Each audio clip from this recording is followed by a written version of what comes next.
have your money. What do you mean by you want to have your money? You mean if I want to have my Biafra currency? Is that what you're saying? Have your Biafra currency, have your Ojukwu currency. But when it comes to interacting, you will still be using Naira. Naira still stands. Whatever you do in your region, we don't care. But Naira still stands. You will use Naira to communicate with other regions. So Naira still have its power. And Naira will still be used internationally. So whatever you are doing in your region, as region, you may have your heads that will come out and always speak to the vice presidents, to the presidents and the vice presidents all the time. It will not be crowd. And in every region, their governors will control each state as they are under the region. And then, as the government controls, they still have one person. It's not president. It's not. So what you're talking about, in effect, if I understand you correctly, yes, is a form of restructuring. Is that correct? Exactly, Nigeria. I wanted everybody will be happy. Yes, I'm coming. I gave you this opportunity to be able to speak to the whole world because I believe in democracy and not just freedom of speech, but divergence of opinion and of thought. I don't want people to be hearing just the voice of those of us who are campaigning vociferously for an independent state of Biafra. Now, there are some questions I want to ask you because to me, it seems to me, considering what we have to analyze this evening and go through, that whatever you may have seen could be referring to the past. Because I have here in front of me the text of what transpired at Haburi. And what transpired at Haburi involved quite a lot of people. And I will tell you right now, this very minute, the names of those that went to Haburi to discuss this same thing that you're talking about. And then, if it is the will of God, as you said, it is, that there should be a division into 4 regions. Now, my question is, why didn't it happen then? But I'm going to come to that in a minute. I want to let you understand that what you're talking about has been tried in the past. Exactly what you're saying. Now that's happened. It is here. I have it here. And I want it to be posted. This is a transcript from the tape of the recording in Haburi, where exactly what you're saying now, prophetess, what you're saying now was discussed between January 5 and January 7, 1967. Wow. The reason why I'm bringing this up is that what you saw is not out of place. But maybe God was showing you how Nigeria could have been had they behaved themselves in the late 60s. Let me tell you those who went to discuss exactly what you're telling us tonight. Those who were there were the Lieutenant General Joe Ankara, who is the host, the then head of state of Ghana, Lieutenant Colonel Yakubu Gowon, the Chief of Army Staff, who announced himself as the Supreme Commander when Ironsi went missing in Yoruba land, in Ibadan, when he was being hosted by Fajri. Lieutenant Colonel Odumegwu Ojukwu, who was the military governor then of Eastern Nigeria, Colonel Robert Adeyinka Adebayo, the military governor of Western Nigeria, Lieutenant Colonel Hassan Katsina, military governor of Northern Nigeria, Lieutenant Colonel David Ejo, military governor of Western Nigeria, Major Mobolaji Johnson, the military governor of Lagos, and also Alhaji Khan Salem, the Deputy Inspector General of Police. Also present were Mr. T. Omo Barry and also Commodore Akinwole Way, the Chief of Naval Staff. This is to tell you, prophetess, that everybody, the Nigeria you're talking about, they assembled, all of them. From Fulani or Hausa Fulani as the case may be, from Yoruba, from the Midwest, and from Biafra. Everybody gathered to discuss this thing you're saying in Ghana between the 5th of January to the 7th of January of 1967. Now they discussed all the things that you saw in your vision or in your message. All of that had been discussed in the past. They discussed it. They sat down and they agreed that there will be devolution of power to the various regions within the country. Now I want you to go back and ask God, why did it not happen in 1967? Can I answer that? Please do. God's time is the best in everything we are doing in life. No man has the power of God. You may want it that time. It is not yet right for God to manifest it. When it involves God, it will surely stand. No one wins God. When it comes to God, when you say God says, no matter who you are, you have to bow under that umbrella. And whoever don't want to listen to it, God himself will deal with them. The one you are saying in 1967, which I don't even know about, God is my witness.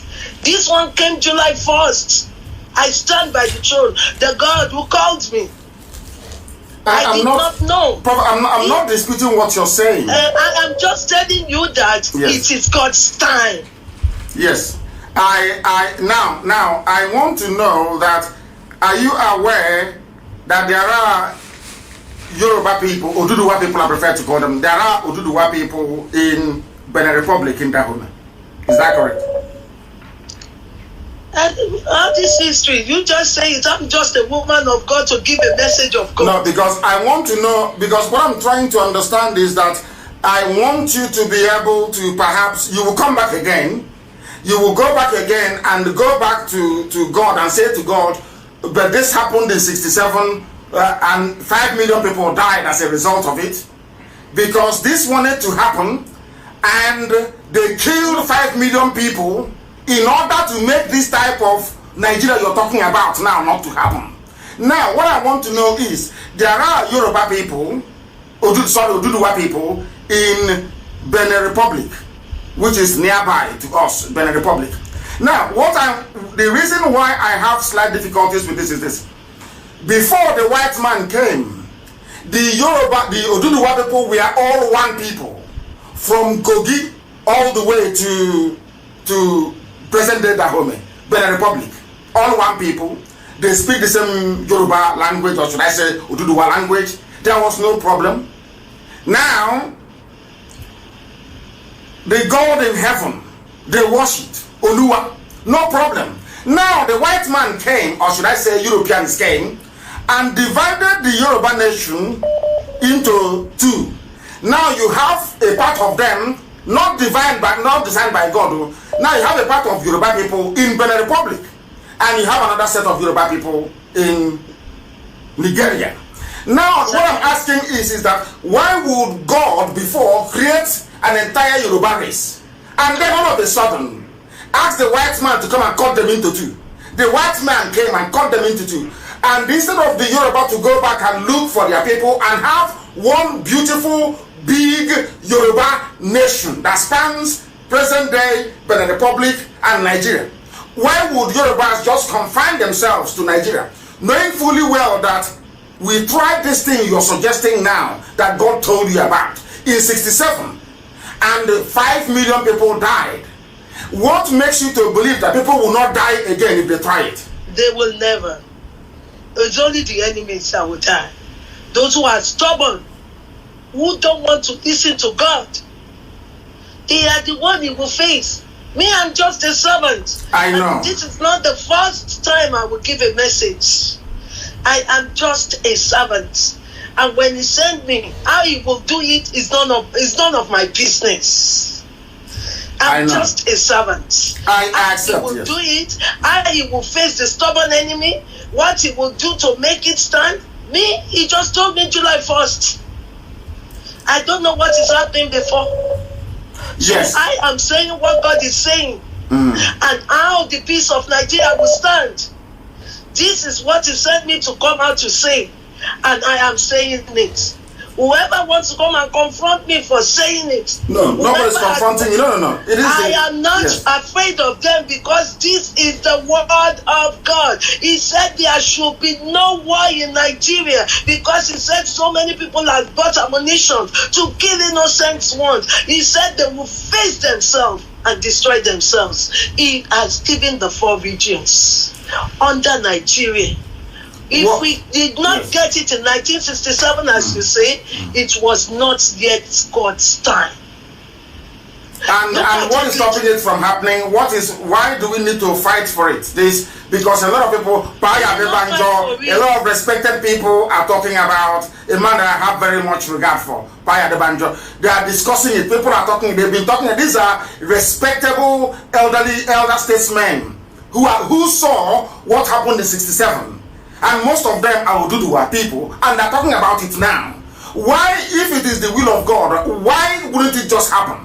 Why do we need to agitate or fight for it? I don't understand. Okay, hold on.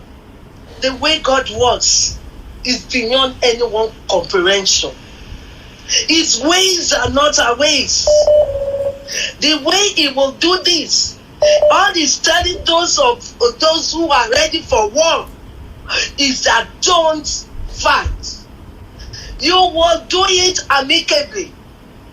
Those in the Biafras will bring their elders like you to come and talk. The Oduduwas will bring their own. The Middle Belt will bring their own. The Northerners will bring their own. Anyone who don't want to listen but still wants to give us war in Nigeria will face themselves. According to 2nd Chronicles 20. Look at 2nd Chronicles 20. When they want to come and face the Israelites, what did God do? He said, you'll be praising him. And they faced themselves. They destroyed themselves. He said, enough of bloodshedding in Nigeria. Enough. There must be love and unity. And we should all be under the same umbrella. They may tried it in 1967 because that was of men, not of God. But the same way they tried it in 67 was the same way that Nigeria was created by a man, not by God. Don't worry. This is God speaking. Because you don't know me. No. I brought you to the program to give an alternative view. I don't want the world to think that we don't allow alternative views on this platform. I want people that have alternative views to come along. That's why you're speaking to us. I am telling you, this is of God. When things are of God, he knows how he will start it from the beginning to the end. But write it down. Nigeria was in 4 regions, and we have free movement among ourselves. Thank you very much. Let me Prophet, I just want to say this. You are absolutely right that you, in your vision, you saw 4 regions, and those 4 regions, they were intermingling. Everybody was visiting everybody else, because all the 4 regions will be in ECOWAS. And in ECOWAS, anybody can, you can wake up and travel to Liberia. You can travel to Katsina. You can travel to Obamojo. You can travel to Ibadan. Nobody will stop you. But where I have problems, which is why I want you to go to, you're a prayerful woman. I want you to go back to God and ask for clarification. Because you saw 4 regions, which is the breaking up of Nigeria, which is absolutely correct, because that very autonomy out under Nigeria, which is now what diplomats are saying all over the world is what they want. That they don't want Nigeria to break.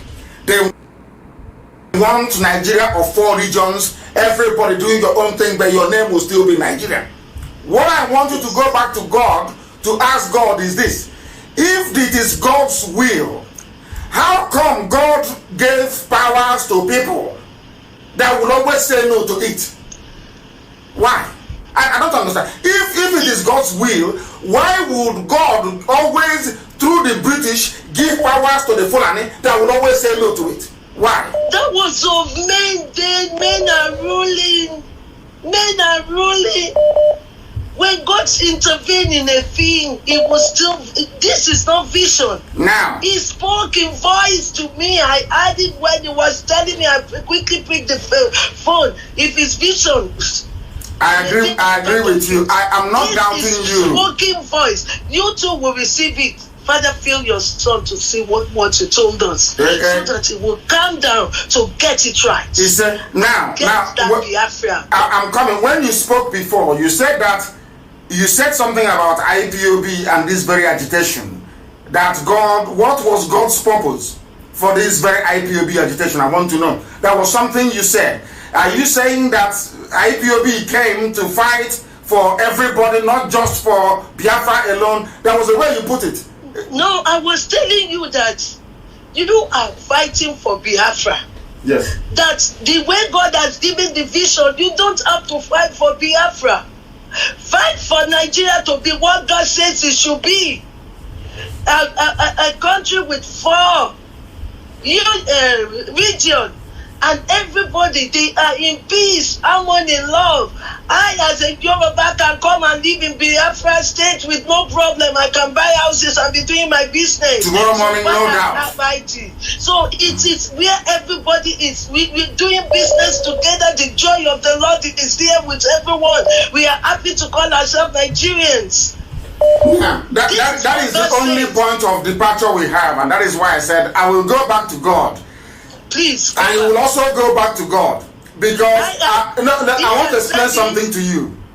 If it wasn't God's plan in 67, and because it wasn't God's plan, 5 million people were killed as a result of restructuring. Now, what made it to also fail again in 2014, when Jonathan called for a confab and the Fulanis walked out? They didn't want it. So I keep wondering, if this very matter is God's will, how come in 67 5 million people died because of it? Not to break away. Ojukwu wasn't breaking away from Nigeria. Ojukwu, as this very transcript proves to everybody, was for regional decentralization, autonomy for the regions. Now, 5 million died. Again in 2014, even before then, they've had a series of confabs. People from the south, by which I'm for regionalization, exactly what God showed you, and the Fulani said no. So this is about the 4th time that they have said no. If somebody got them round the table and they said no, Wole Soyinka has been campaigning for sovereign national conference, maybe to give birth to these very 4 nations you're talking about, and it never worked. So I am wondering, in what order is God going to send angels from heaven to come and tell the Fulanis that this is his will? I don't understand it. That's why I said you should go back to God and ask him to clarify. To God. My God always talk once. He has never repeated himself twice. The God I serve is the Almighty King, the King of Kings and the Lord of Lords. Of course. He No doubt has never made a mistake.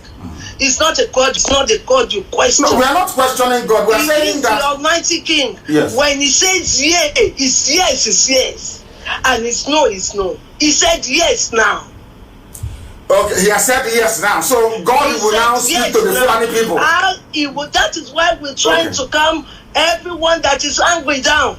Calm down. Let God take his place. Those who have been studying you, no. He is God. He knows how to wipe them out. Okay, so we are now hoping that God will wipe away the Fulani because they are the problem. By the time you go together, he will wipe off their stubbornness. Okay. He will visit them in his own way. He will show himself as God to them. That stubbornness, he will wipe it out. That stubbornness, they're in my village taking my land though. The stubbornness are waiting for don't God. Worry, everything will be solved now. Okay. All those things cannot work again. God has spoken July 1st. We are just in July 1st. Let us see his move and his power. He is God. Okay. Thank you very much, ma'am. Thank you very much. Please stay on the line. God. Don't go away. Stay on the line, please. Do not go away. Stay where you are, please. Stay where you are. That was the prophetess I think it is Adetutu Oshibajo, is that correct? Oyetutu. Oyetutu, I'm very, very sorry. I do apologize. Oyetutu Adebajo, who saw a vision. The reason why I brought her to the program is that Biafra is going to be a democracy. Biafra is going to be where people will have divergent views. We don't all need to agree all the time on any particular issue. That was why I brought her in, because the world needs to know that this very platform is democratic enough to allow divergent views to be heard. That is the type of Biafra we are fighting for and we are seeking to build. Now, we know that our God, the God we serve, is not a God of confusion. This is not a God that will mislead or lead people astray or kill his children just for the fun of it. Now, if in 67, 5 million people died, and all through the years, confab after confab after confab never yielded any results, the Fulanis always walk away. I am now at a pain to understand on what basis God will allow something that he did not create to continue to exist. Because God created Oduduwa. That is why if you go online now and you type in, that was why I pleaded with you to allow your daughter to do some research for us. But we have listeners all over the world and we want them to do this research. Now, this is how you know the nations that God actually created. It's very simple.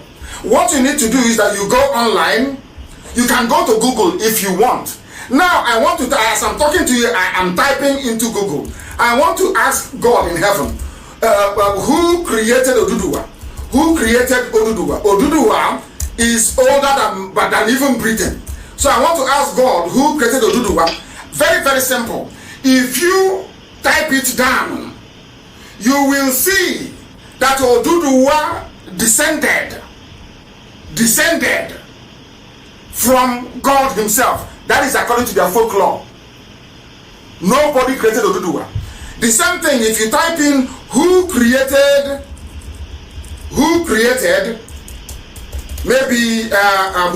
England. Let us say England, for example. Who created? What I want to say is that what you saw was what God said, but the timing is not actually very clear, which is why I want you to go back to God and ask him, who created England? I'm asking. Ask yourselves again, who created England? Once again, this is how you know the nations that God created. If you type who created England, you will see that nobody created England. They will tell you about who succeeded who came in. The same thing for Russia, for Germany, for every ancient kingdom, even Ethiopia. Ask yourself, who created Ethiopia? Nobody. Now, let us go and ask ourselves, who created Nigeria? This is why it is a man-made object, and why God cannot be speaking for a man-made object. I want to ask, who created Nigeria? If you want to know who created Nigeria, immediately you go into Google. It will tell you, Lord Lugard created Nigeria 104 years ago. You see my point? Lord Lugard created Nigeria. And I want you to go and ask yourself, who created Hausa people? Who created Hausa? For instance, this I'm telling you the nation that God Almighty built, not man. Who created Hausa people? Who created them? Who created Hausa? Let us go and check who created Hausa people. Nobody created Hausa people. It was founded. There's a difference between founding a nation and creating one. If you go now and ask your Google who created Oduduwa, you will not see any human being. Never. If you ask who created Biafra, you cannot see any. If you ask who created Hausa, you cannot see any. Even if you ask who created Fulani, you cannot see any. But once you say who created Nigeria, you will see a man's name appear. In other words, they are assuming the position of God Almighty. Only God can create a nation. So in my conclusion, how I saw your vision, my personal opinion, is that your vision is about the division of Nigeria. Not bringing it under anyone, because God did not create Nigeria. I have proven it now that God never created Nigeria, but God created Hausa, God created Oduduwa, God created TV, God created Biafra, God created all these people. You can never hear a person say, I created this very place. Only God can create a nation and not man. That is why Nigeria cannot survive. Not out of hatred for anybody, heaven knows. And as you quite rightly said, in a divided Nigeria, everybody can go. You're in America. I'm sure you own a house in America. Your church is in Bronx. You own a church in Bronx. Is anybody going to demolish it tomorrow? Is anybody going to deny you your house tomorrow? The same thing I said in Biafra land. We would even go to Oduduwa land, Yoruba, to go and bring, if you're paying your people $50,000 a year equivalent, we will pay them 80. If they are good, we will headhunt them and bring them down to Biafra land to work for us. That is the type of nation we are going to build. Not a nation based on parochial interest. If we see in Biafra land, if we know there is a Hausa engineer that is very good, that can do something, believe you me, we'll go and bring him in to come to Biafra land to work for us. That is the type of nation we are going to build. And that is why I welcome your call this very day. I thank you very much. Hold on, let me quickly say one thing. Please go ahead. Go ahead. You said you want to take Biafra out of Nigeria. Please, as a woman of God, I don't want to talk too much, because those who know me in America, they know the message that I've given, and they find out everything was like that. I just want to tell you, don't fight against God. Now I'm asking you, how can God please, allow? Hold on. It will reveal itself to you. People are listening and we need clarification. It will reveal himself to you. Okay. After we have finished this discussion. Okay, He is God. He is not a liar. And the way you will go out to do it and still be a Biafra region, he will tell you. He is God. Nobody works as independent. You are nothing without God by your back. Of course. I agree. If human beings say they will support you, they can die overnight before they say they want to support you. That is but true. with God, He is your power. He is your strength. He is the one that can make you achieve what you want to do. So if God says, I say, nobody contradicts God. That is why. But the Fulani is saying that God said there should be no restructuring. There will be. They are not God. No, but that is what they are God told in the Quran. I want to appease to you. They are not God.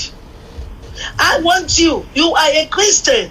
I want you to honor God, respect God, believe in Him, trust Him. He's not a liar. Whatever He says, He will complete it unto the end. You, as a woman being, let me tell you, those who said have been doing it since 1967, they were under a race. They are not under grace. But I don't know how that grace. I don't know how it's let going me to tell you, appear again. hold on, please. I just want to explicate this. They were under a race as human being, trying to make sure it stands. But now, grace, God is involved now. Because between grace and grace is God. I agree with you. I agree with you. I will be with you. I agree with you. But how can? Why won't professors? Please hold on, please, man. Hold on. Why would God divide Yoruba land into two? Put one in Benin Republic and the other one in Nigeria. Why? Why would he do that? Bygone is bygone. That has been done. We are Nigerian. Bygone is bygone. You understand me? But I have been able to prove to you now that God never created. But God didn't create Nigeria. Look at this. You know, I am used to it as a woman of God. Even when I'm speaking in the midst of big men of God, they attack me. I'm used to it. No, nobody. Heaven forbid, nobody can attack you. Nobody is attacking you. They contradict it. No, but I always say, wait and see. When it comes to God, we will all see, and we will know it is God who spoke. Thank you very much. It was the said time. God will be with you. And please, you too. And you too. God, and I look forward to welcoming you back on this very platform, and remain blessed. Remain blessed. Thank you very, very much. Remain blessed. People are now calling from everywhere, all over the world. The program this evening, we have our live interactive sessions, mostly on Fridays. I allowed our mother in the Lord, so to speak, to come and tell us the part of her vision that I accepted was the division into 4. Not the other one, still under Nigeria. No, maybe it was when God was taking away all the green, white, green flag. She may have seen green, white, green, but it wasn't God at all, because I've proven it here. God cannot. Our prophetess said that what transpired in 1967 was the work of men. If we accept it was the work of men, that the Almighty God doesn't validate the works of men, then there is no way God can validate something created by a man. It's a very simple experiment.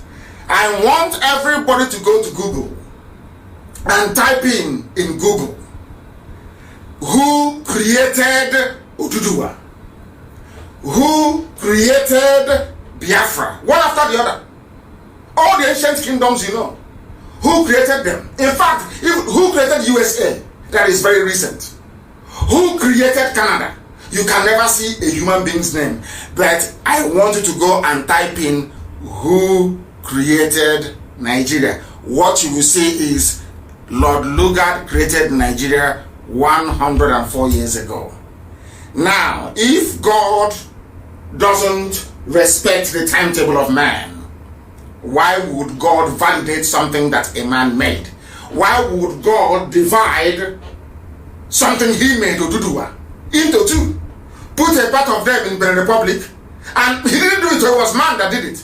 The French and the British that cut the Yoruba land into 2. One in Benin Republic and the other one in Nigeria. How can God do that to his people? And then put them together with half Arabs from Borno? How is that possible? I just want to know. I don't think the vision was complete. But she will go, I'm sure she will come back to us. She will come back to us. As somebody said, we are not wishing for anybody to lose their child to Fulani headsmen. I want the world to understand that we take divergent views here. We don't need people who always agree with us. Sometimes it is good to test ourselves against those who don't agree with us and be able to give them the platform to be able to preach that conviction which they have. We must proceed. And being part of our program this very evening, we are making it abundantly clear to all those who are willing to listen, to everybody who is willing to listen, that those of you entertaining or harboring the intention of steering Nigeria towards the path of devolution, or should I say regional autonomy, that ship has sailed. We are no longer there again. We are no longer there again. We cannot have it. Do you know why? As I'm sure that Aburi Accord has been published. If you go and read it right now on my page, not the outcome, I'll publish the outcome next week. What I wanted to do today was to go into the corruption in the zoo. But I discovered that this prophetess rang and said she had something to say. And I said to her, I want you to say this to the hearing of the whole world. And she just did. What we are now going to do is to proceed very cautiously towards this very lecture that we have this evening. It centers around her conviction that the zoo should be won, which I vehemently disagree with. Because of a simple thing that she said. She said that 67 was the work of men. I think there was another confab in 1984 or thereabout? Was that the work of men? Yes, I agree. Also, the work of men, let's even use recent one, not the Abacha one. Abacha called a conference as well. Let's use the most recent one, 2014 of Jonathan's confab. So it was the work of men in 67, work of men in 84, the work of men in 2014. But Nigeria was created by a man. Now, how can God preserve the creation of a man, which is Nigeria, but say no to when men are trying to carry out that same vision that he showed to our dear sister? That's what I don't understand. That's the only place where I am having a slight confusion. Because Nigeria is artificial, it is man-made, and that is why we must try all we can to make sure that it no longer exists. There will be 4 nations emerging. That is the part of her prophecy that I want us to take away. And all these people will cooperate. The Fulanis will go back to Futajalon, where they came from. The Hausas can travel, mingle, and stay wherever they like. The Middle Belt nation will mingle and do whatever they like. The same thing with Oduduwa and also Biafra as well. One thing we're not going to have is a monolithic, unwielding, irredeemable zoo called Nigeria. It cannot happen. Never, ever, ever. Now, it may be that all these 4 nations emerging will decide to come together and negotiate to form a union. That is their prerogative. Maybe that is where she's going to. That these 4 newly emerged nations from the contraption that Lugard concocted and built may now decide to come together to form a new nation. That is entirely up to them. The people will vote and the people will decide. That is how it's going to be. From here on in, what we decide is what the people want. Because they said the voice of the people is the voice of God. We cannot say God cannot speak to one person. God speaks to a lot of people. So that is why they say Vox Populi, Vox Dei, which means the voice of the people is the voice of God.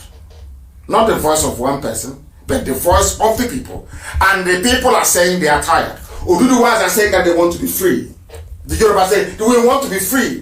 Biafrans are saying we want to be free. Middle Belt wants to be free. Hausa underburden wants to be free. Because they went and everything our dear sister was saying, the prophetess, everything she is saying, Ojukwu discussed at Aburi.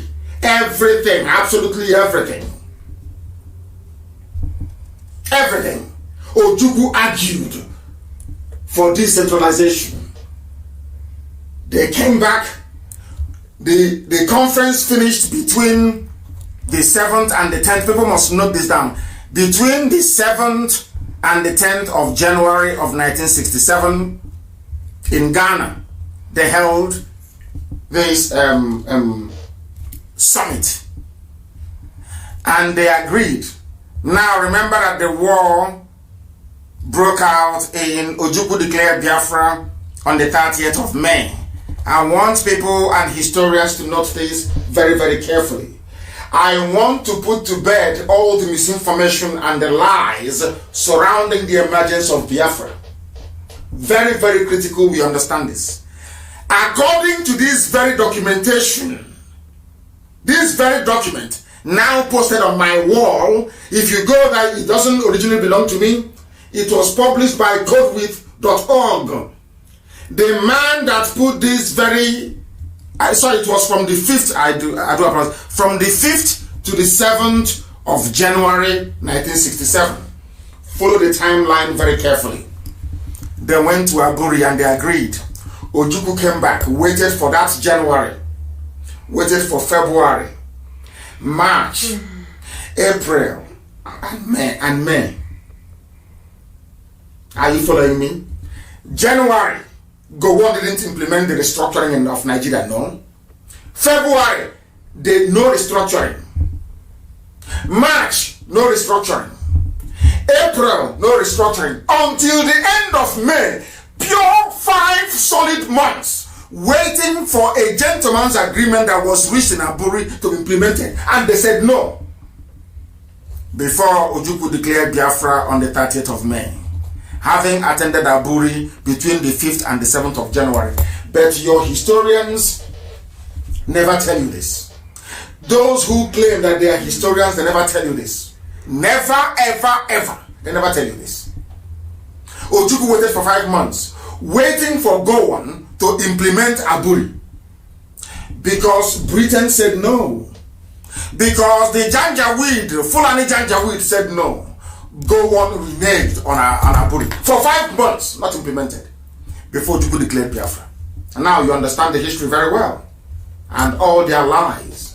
That is why their lies can never stand the scrutiny of time. Their lies can never ever stand. Because what people fail to understand is this.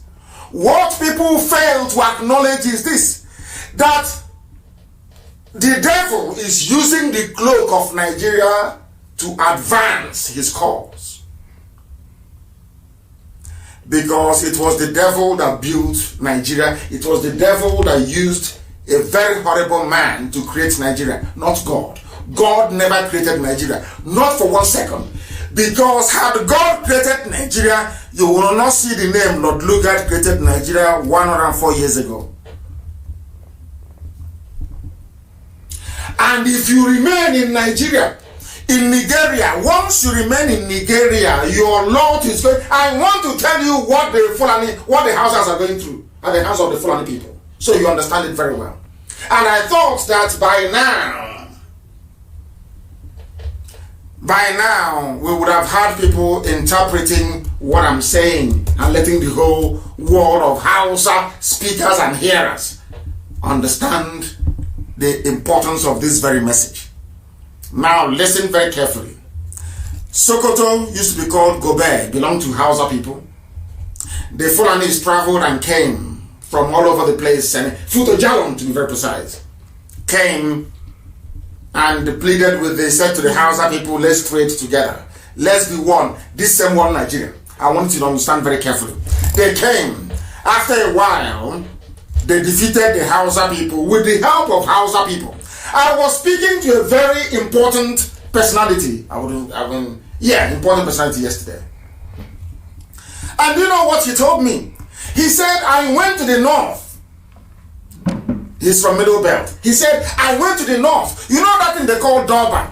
If you like, you can Google it. You know Durban they have when the emir or the, it's like a Ofala in the north. The Ofala of the north.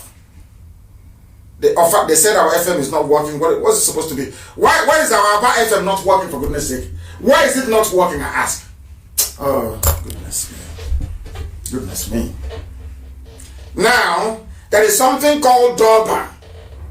D-U-R-B-A. Durban Festival. Not Durban, Durban. D-U-R-B-A-R. It is celebrated around Ramadan. It's a Muslim holiday in the north. I want anybody to go to Durban in the north. You will see the light-skinned, that same thing about Black Lives Matter. You will see light-skinned mongrels, that is the Fulanis, on top of a camel or a horse. They are the royal family. And you will see Hausa peasants following them on foot, doing rankadede. Not their fellow Fulanis, but Hausa people. Because they conquered Hausa people. And how was it possible that a minority, the same thing the Europeans did, how was it possible for a minority, a few Fulanis, moving cattle from place to place to conquer a people with an envious civilization in Africa, like the Hausa people? How was that possible? They did it by doing what they do now. They divide you and they tell you they're bringing you something better. They're going to fight corruption. They're going to institute a purer form of Islam. They're going to take you closer to God. And you lose your land in the process. That was how the Hausa people lost Sokoto. That was how they lost even Kano. They lost Katsina. They lost Kebi. They lost Zasao. Everywhere they lost. Do you know how they lost it? They lost it because they campaigned against their own people. I am saying this because of the few Efulefus who think that by fighting Biafra that somehow, or talking rubbish, that they are making their lives better. They are preparing themselves for conquest. Themselves and their children and those unborn. Do you know what is happening today?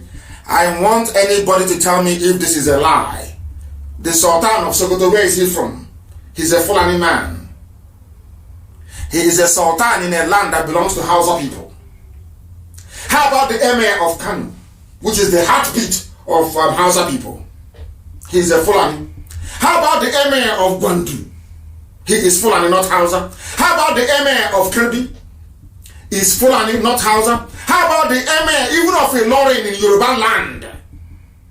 He is not a Yoruba man. The Emir of Ilorin is not even a Yoruba Muslim or Ududuwa Muslim. The Emir of Ilorin is Fulani, not Yoruba, not Ududuwa.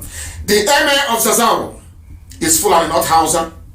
The governor of Sokoto State is Fulani, not Hausa. Whereas the Hausa is in the majority.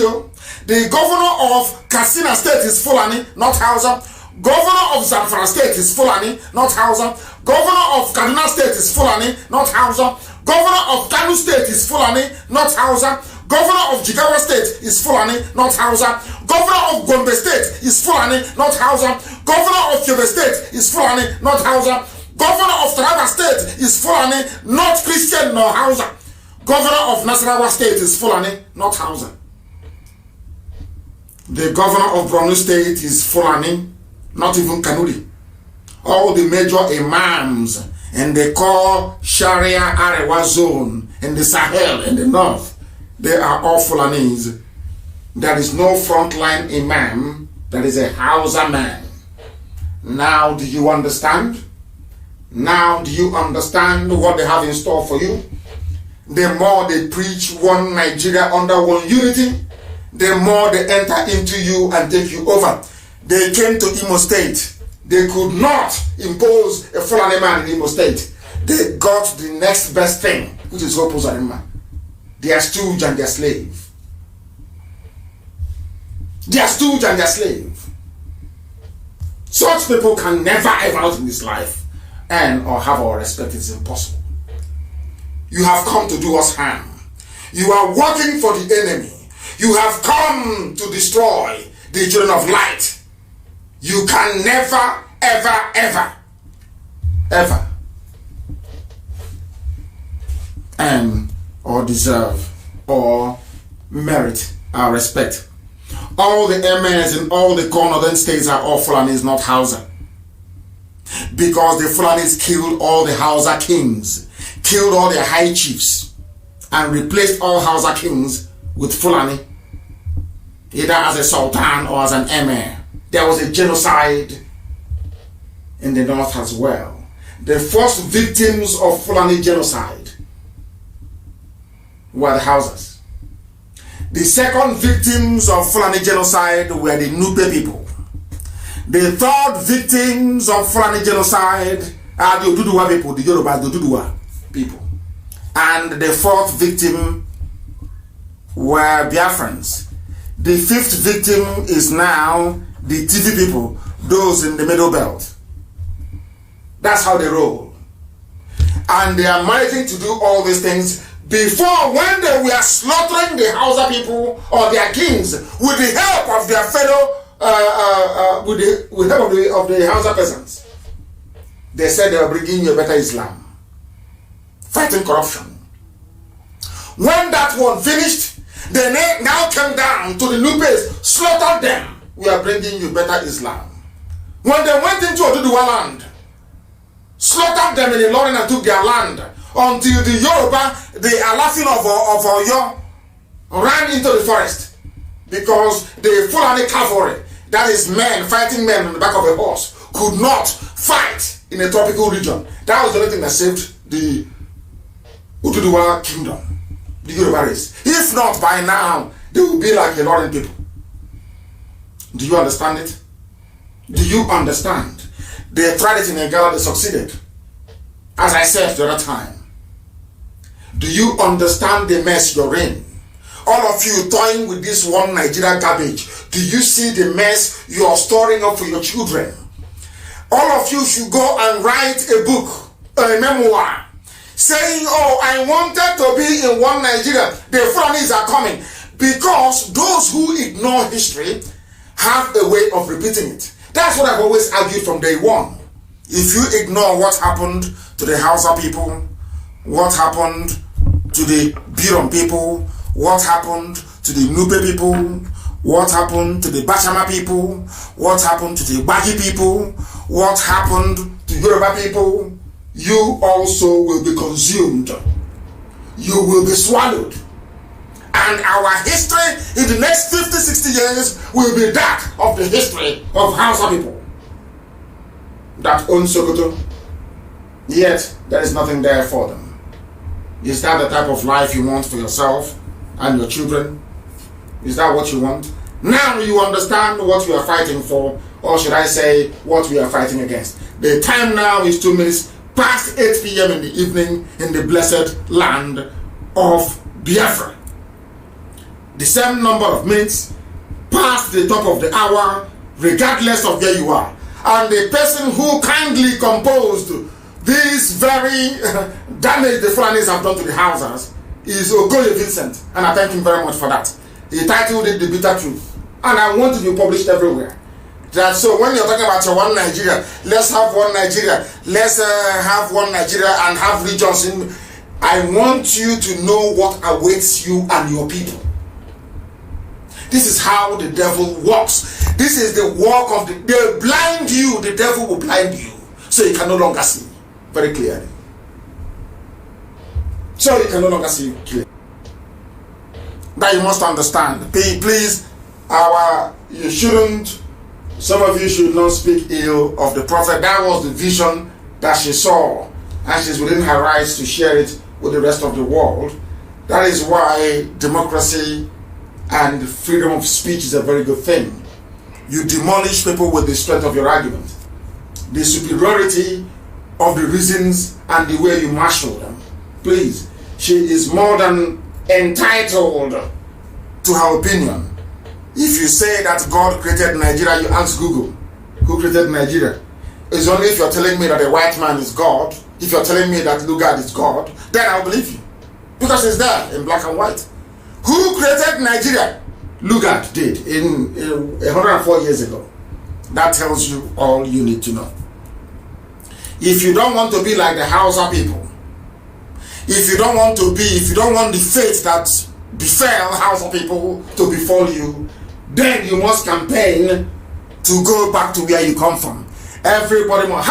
Where were you before the white man came? Who were you? What sort of political union did you have before Lugard came and named you Nigeria? Who were you? Or are you trying to denigrate your history? Are you trying to dismiss who you were, your identity? Then when a white man treats you bad, you start complaining about racism. When you yourself, you have no regard for who you are. You have no regard for your history. How then can you expect somebody else to have regard for you when you have no regard for yourself? Very, very important. People are calling from everywhere. We take calls only on Friday mornings, please. The rest of the time we lecture. I may be in the mood, I may be a bit generous and allow people to speak later on as we proceed. But it is very, very important that people understand what we are passing through. We don't expect everybody to support what we are doing and the way we're doing it. That would be very, very foolish of us. No, not at all. But you better have a very valid reason, because we have 1,001 reasons as to why we do things the way we do them. That is why we are potent. That is why for anybody to be relevant, you must mention our name. If you don't mention Nnamdi Kanu or IPOB or Biafra, nobody will know you are there. You are irrelevant. You are inconsequential. For you to be relevant, there are 3 names you must mention. You must mention IPOB. You must mention Biafra. You must mention Nnamdi Kanu. If you don't mention any of these 3, you are nobody. You cannot generate traffic. Nobody will know who you are. That is the strength of the hold we have over you. That is how strong we are. That is why I keep saying we don't expect everybody to support Biafra agitation. Some people will behave like Hausa peasants. They will see danger coming, but they cannot read it until it's too late. That is why today you have a handful of Fulani people ruling and subjugating Hausa people. That is why they made them Janjaweed, they made them Alamajiri. That is how sad things are. Unless you want that type of future for your people, then you must support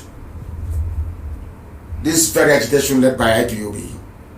Because earlier today I had a meeting with very important people in our land. Very, very important. You know, people have views and opinions, and I allow people to hold whatever view or opinion that they feel comfortable to hold. It is entirely up to them, their prerogative. You cannot separate somebody from the views or the opinions that they have within them. That was why earlier today, before I came on air, I was in a meeting with some very important people.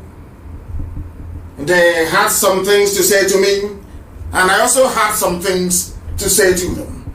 And I'm glad to say that in the end, we came to an amicable understanding about the best way for us to proceed.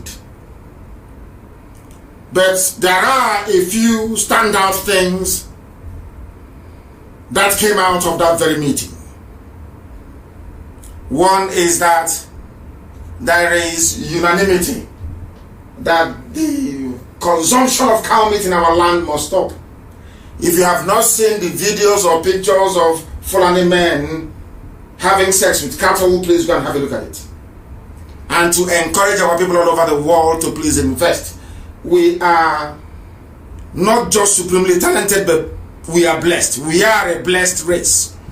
If we put our hearts and our minds towards animal husbandry in the area of cattle, we'll do very well. And I want our people to go into it. We are winding down our consumption of cow meat. Let us see the reason and excuse that we have to come into our land to slaughter our people at will. To slaughter our people at will. That is not going to happen. It will not happen. So we are running down the clock on the consumption of cow meat. Very, very important that we pay attention. The more cow meat you eat, the more you are not just endangering your life, you are putting the rest of our people in jeopardy. Because if nobody buys their cattle, they will not come. Very, very important you understand this. Please. That was one of the major outcomes of our gathering today, and we are concerned, and rightfully so, I presume, about how we respond to those who disagree with us. They want us to take it easy on those who disagree with us. And I said to them that I will do everything within my powers to ensure that that is the case.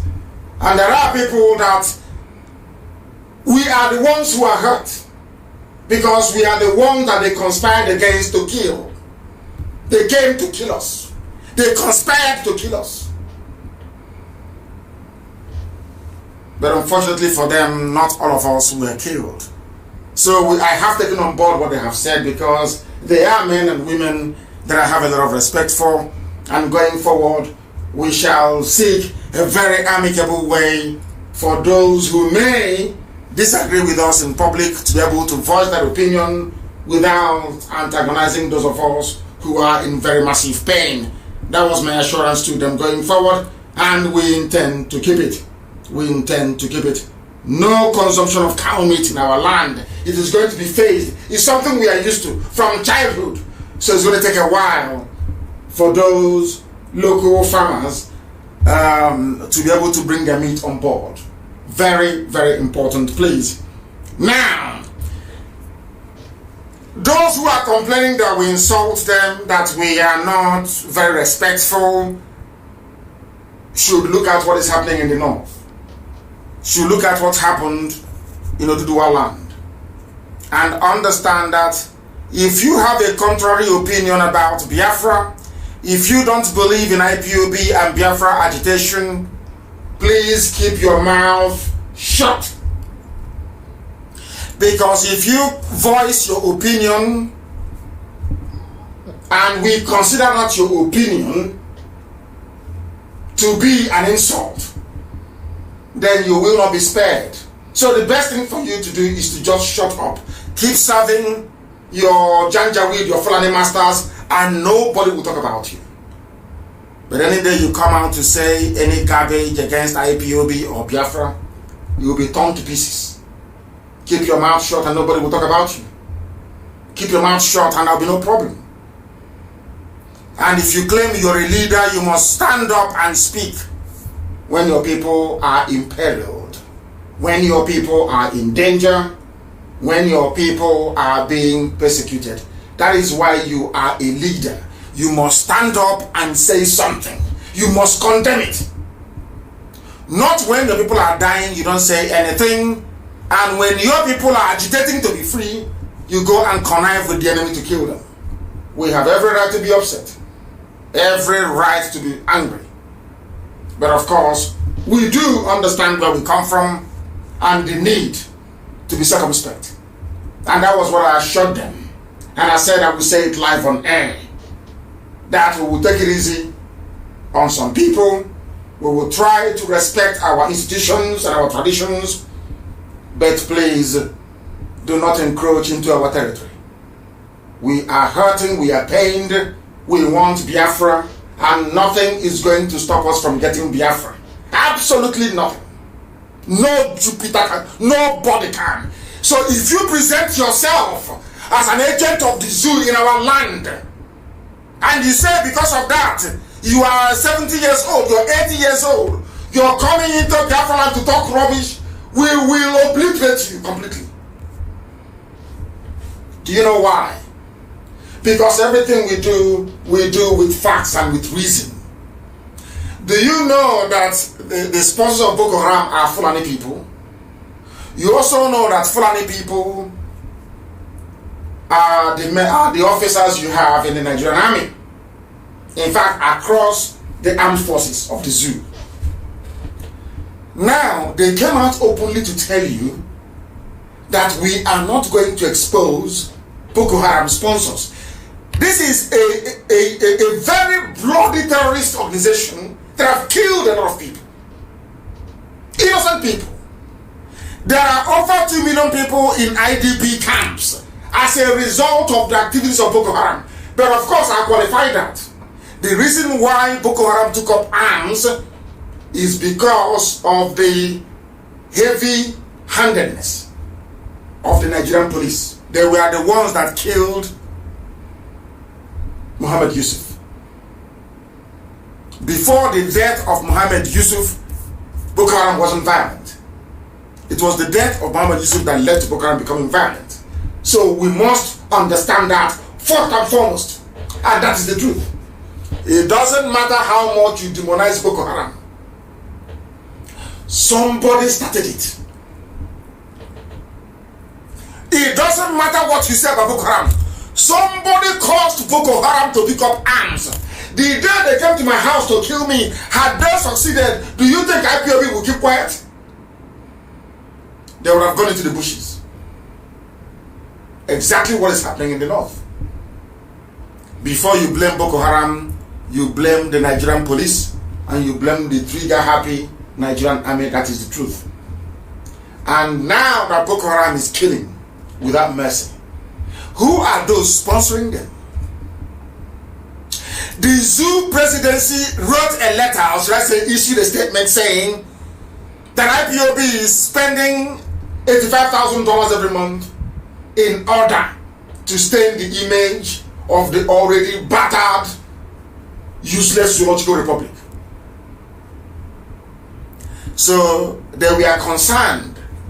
Where do they get their money from? But do you know that they are not concerned about who is sponsoring Boko Haram? IPOB is a peaceful movement. We are not armed. Now I want somebody to tell me the reason why the army is not prepared, or presidency not prepared to name those who are sponsoring Boko Haram, but they are prepared to be looking for those who are funding IPOB. That is yet to kill anyone. What does that tell you? Under such a climate, Not only are northern elders protecting 5 terrorist organizations, 5, to the point that they are now shipping terrorists to our land to be raping our mothers, abducting our daughters, and cutting us up. After raping us, they cut us into pieces in broad daylight. That elder you have in Biafra, that elderly man you have, that elder statesman you have, did not come out to condemn the slaughter of his own daughter. Those who are doing the killing, their own elders are not condemning them. I have never heard of a northern elder condemn Boko Haram or condemn ISIS in West Africa or condemn Mietiana. No, never ever. Instead, they brought them into the presidency and empowered them. You went to school as an elder. After seeing all these things that your own counterparts in the north, are not chastising their own children that are coming down to kill us. We that are saying no to these killings, you are the one rising up to be talking rubbish all the time, and we can't spare you. If you keep your mouth shut, we will leave you alone. If you come out to talk rubbish, we will obliterate. I'm telling you, we'll vaporize you. That is a promise. Keep to yourself and then see if you will insult you. No, of course we won't. You don't want. We will not talk about you. But come and tell us nonsense when our people are dying. Then you see what will happen to you. That was the pledge I made to them. That is why it has been why we cannot expose Boko Haram sponsors from the army. The Nigerian army has said that it is not their duty to expose those sponsoring Boko Haram. Can you believe such rubbish? Can you believe such nonsense? They admitted that the army knows the people who are heavily backing terrorism and criminality, yet they won't mention them. Now, all these people that came out to go and organize Python dance, what is your justification? The army, the same army you went to call to come to Isiama Faluku to kill people, the same army you called to go to Paul to kill people, the same army you called to kill unarmed people, they are now saying we can't even name those who are sponsoring Boko Haram. What does that tell you about your misplaced and foolish diatribe against IPOB? Do you see it? That is, we're not getting upset with you because you're a human being. No, we are upset with you because you cannot reason very well. You claim you're an elder, but you cannot reason very well. How many times have you heard Oduduwa elders condemn OPC, even at the height of OPC's criminality, when they were fighting police? How many times, I ask you, did an Oduduwa man, an elder statesman from Yoruba land, stand up to condemn OPC? They were fighting police in Lagos. True or false? It's only you people that have mouth. It's only you that can write. Stay on your own and we'll leave you alone. Write rubbish and we'll feed you to the vultures. Simple as that. It's because we leave you alone. That is why every idiot comes up and they talk rubbish and they go away. They talk nonsense and they why? But your own daughters are being cut up into pieces. You've said nothing. And you want respect? How is that possible? How, I ask you? How is that possible? Anyway, let Biafra come. That DNA test. And then we'll continue what we are doing. Are they going to stop us? Of course not. They can never ever stop us. They cannot stop us. And those of you calling for one zoo, calling for one Nigeria. I'm not the prophetess said God gave her a message. So she's more than willing to express her opinion. But I want you to understand. These are the people you claim are protect. You people don't know you are under a curse. Nigeria is the zoo. Nigeria is a curse. You are so cursed that you no longer reason. Your brain cells are no longer interacting properly. You can no longer put one and one together to get two. That is why you're a Nigerian. That is why you're a zoo animal. Because you don't reason. Are you aware of what is happening in Taraba? the military, the same military you are hoping and praying is going to save you, are busy raping women and children. So in Biafra land, they are Janjaweed, they are busy Fulani people raping and killing. In Taraba, go there and tell them about one Nigeria. You people don't know the mess the zoo is in. You have no idea. No, you don't. Go to Taraba and talk to them about one Nigeria. They will stone you properly. Go to Taraba and tell them about one Nigeria. Is it all the lies you're reading about in the papers? Who told you they want one Nigeria in Taraba? Who told you that? Do you know what the military are doing? This is the military, not bandits, not Miet Yala with their cattle, not Miet Yala with their bombs and their AK-47, not Ansari, not ISIS in West Africa, not Al-Qaeda in the Maghreb, not Boko Haram. This is the military. So in Taraba State, they are under siege. Everybody is killing and raping them. Army is raping. Janjaweed is raping them. Bandits raping them. Miet Yala is raping them. Everybody is a rapist in Taraba. It is here.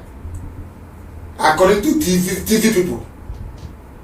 These are the people that said no to restructuring in 1967. They said, Ojukwu was speaking all the grammar in Aburi. They said no. TV people said, no, we don't want. We must kill Biafra. We must kill. Today, they are crying. I said to you here on this hallowed platform that everything that Biafra endured, everybody will go through it. Turn by turn. Go on, how far? Go on, how far? How far today? Let me tell you what is happening between the military and people in Taraba State, so that you can wait for one zoo, one Nigeria. That is why when I see people talk about one Nigeria, I don't know what to do. To be honest, the prophetess I just left her because she preaches the Bible, so I just left her. If it was somebody else, I will. Honestly speaking, if they hear my name next time, they'll run away.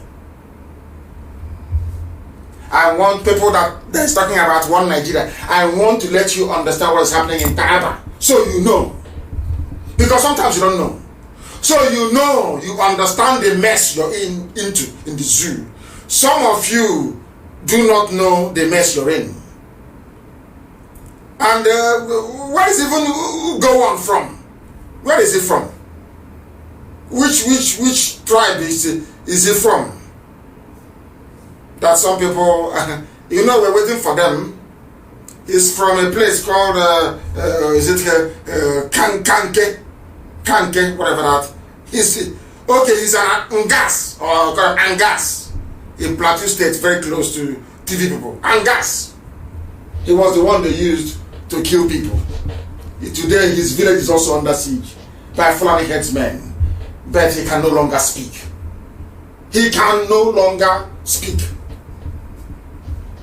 The TV leaders or TV people from Taraba State, under the aegis of Thief Cultural and Social Association, have accused the military, Nigeria's military, accused the military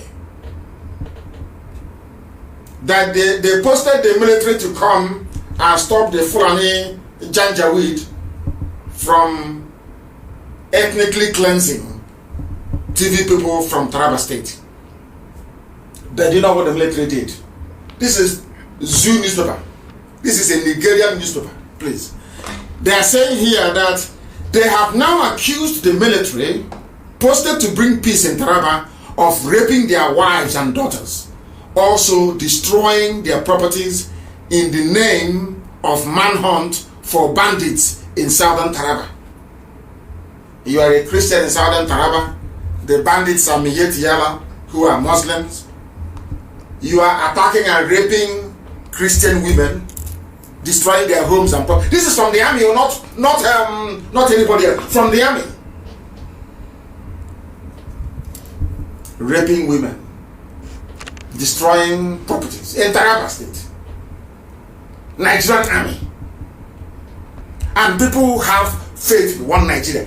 I don't know the type of planet that these people can. I have no idea where they came from. And they say, oh, we don't want to fight a war. Nobody wants to fight a war. But Because sometimes, are you telling me you'll be in your house, somebody will come in, knock on the door, as they did to that woman, take your daughter, take your mother, and be raping your mother outside. And you'll be quoting the Bible. Is that what you're telling me? Is that what you're telling me? Nigerian soldiers. Is that our armed forces? Our armed forces. They are busy raping women in Taraba. Nigerian armed forces. Busy raping with rapists. They are. After sleeping with cattle, they sleep with human beings. They have all now been diseased, of course. They've got diseases. Haven't you seen them sleeping with cattle? These are terrorists that they free, they rehab. The only place in the world you bring out a terrorist, you give him army uniform with AK-47. What do you expect? What do you expect, I ask you? What do you expect? What do you expect, I ask you? You're telling me you believe in one Nigeria. In one Nigeria, my foot. One Nigeria, my foot. And my happiness today is that after listening to us, the Hausa people are fighting back. As I speak to you now, the people, they listen to everybody, listens to Radio Biafra. They are now fighting back in the north. Enough is enough. But now, imagine this thing had happened in Biafra land. In a place called Zango Kataf and Karolo government area of Kaduna State, they are now facing the Hausas, they are now facing the Fulani people. And the Fulani are claiming they lost 99 people there. I am telling you, if it were some of our elders now from Southern, if we do the same thing to them now that the Hausas have done to the Fulanis, hey, you will see your elders. Hey, stop them! These children, they did not see the war. I am 53 years old. These children, they didn't see the war. They have done nothing. Hey. Have you had any elder from Zango Kataf talk rubbish? Because their youths are fighting back against those killing and raping their women. If it's in Biafra, you see one idiot in Abuja saying, I'm a senior advocate, I'm writing now, then he writes. I'm asking them to use their brains. Look at the elders. I'm asking all those Biafran elders, all of them across the board, especially the Igbo ones. Have you heard anybody now from Zango Kataf, Southern Kaduna, complain about the fight back of their people against the Fulanis? If it is you come out with yapping rubbish, as always. Doing Facebook video, talking nonsense, as always, and as usual. And you want respect. You've got to be dreaming. Keep your mouth. If you have nothing to say, just shut up and watch us liberate you from your misery and stupidity. I keep asking them, is there anybody behaving himself that we have ever insulted? If you behave yourself, how can we insult you? It's only when you bring yourself out as somebody, then I never know possible. We'll tell you where to sit immediately. There's a place called Atiak Chiefdom in Zango Kataf and Sam Chiefdom in Kauru, where between June 11 and 13, a corpse of a man was found in a farm in a dispute that claimed the lives of 448 cows. They took the war to the Fulani people, and now they are running away. That's how you, if you keep doing one Nigeria, the police that are unarmed, they are raping people. This is who you're going to call. They think we are foolish. Of course we are not, and can never ever be. And too many calls today. I will try and round up very quickly. Maybe take some of your calls. Some of you are calling so much, so much. You are talking about restructuring. Let's restructure. You did not restructure in 67 when every part of the zoo was represented in Aburi. All of them, all the leaders were there. They agreed. Nothing happened. Nothing came of it. Nothing. You had confab after confab, culminating in the one Jonathan had in 2014. The Fulani said no. And you said you're still saying that God told you it's going to happen. When? Ah, dear. Let's continue. Let's continue. And as a consequence and as a result of the unbridled stupidity of those that call themselves Nigerians, 43% of the total population of poor people in the world will live in the zoo, in the damnable zoological republic. That is the gift of the Fulanis to you. The Fulanis have now given you a gift.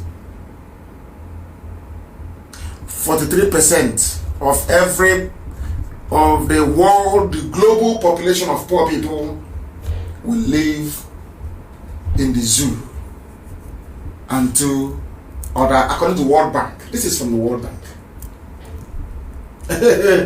All in Africa. No, in three countries actually. In India, in Nigeria, and in Congo. Anywhere you see bad news, you will see the name Nigeria. Anywhere there is which is to show you that God has never been with Nigeria. Never. God did not create Nigeria. Never did and can never. I don't know why some of them are graduates. I don't know why they struggle to understand this. I don't know why they struggle to understand it. The projection came after the Washington-based development lender, the World Bank, said on Monday that the pandemic could drive between 70 to 100 million people into extreme poverty in 2020 as the global economy faces its worst recession in 80 years. This is what you get when you put Fulani in power. Your life is a complete mess. A complete mess. Yes, as our people are writing from Facebook, Chima, and also, of course, you have attention seekers everywhere. If they don't come to make noise, how are corrupt politicians going to give them money for data? They must make noise. That is who they are. They must make noise. Always, they must make noise. The zoo is going to have their own fair share of poor people all over the world, only in the zoo. Tomorrow they will say, we are Nigerians and we are proud. Very, very sad indeed. Let me try and take people. A lot of people are calling and calling and calling and calling. I don't know if at all they're paying attention. The caller on the phone, can you hear me? The caller on the phone, he cannot hear, he's not paying attention. The caller on the phone, can you hear me? Yes, I can hear you. Good evening. Good evening to you. What is your name and where are you calling from? Good evening. My name is Henry Nnabugu, or Uche Nnabugu. I'm calling you from Southeast London. Thank you very much. Please go ahead. Okay. Well, first of all, I'm just so elated tonight, talking to you directly. Mazin Abdikano, you've been a very big inspiration, and what you are doing at the moment is what I have always grown up dreaming to do. And but God has called you, and all we have to do is to support you. And if you mark my name, you will find that I've always been supporting you. I'm supporting you, and we're in this battle together. So the least we can do is to keep praying for you, fighting for you the best we can. I'm very happy to talk to you tonight, just to encourage you, to let you know, I know that the Spirit of God is with you. So it is not that I can do anymore, but just to let you know that you are not alone. We're all behind you. This is what we all want. Thank you. Are you hearing me? Like the world, not just me, the whole world is listening. Over 1 million people are listening. That I know, for conservatively speaking, of course. Please go ahead. I'm very happy talking to you. You're my brother. And, I'm just so overwhelmed that I can get through to you and actually talk to you directly. I'm so happy.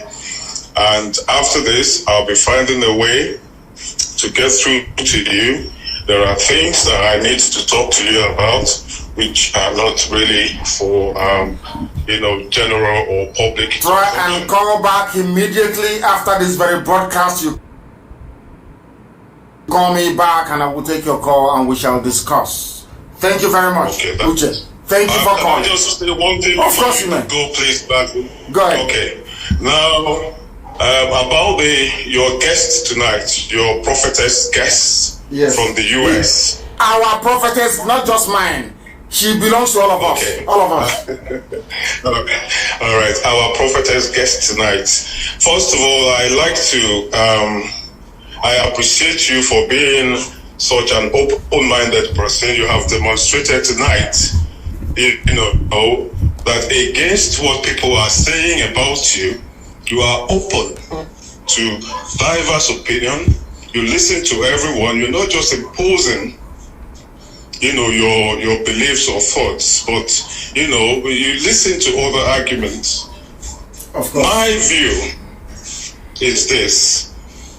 That woman, and a lot of people are like that. I'm not trying to discredit anyone, but people kind of like reason something out, have an opinion, and they want to put it on God to give it some weight. Do you understand? Now, is that what you think? Is that what you think she's doing?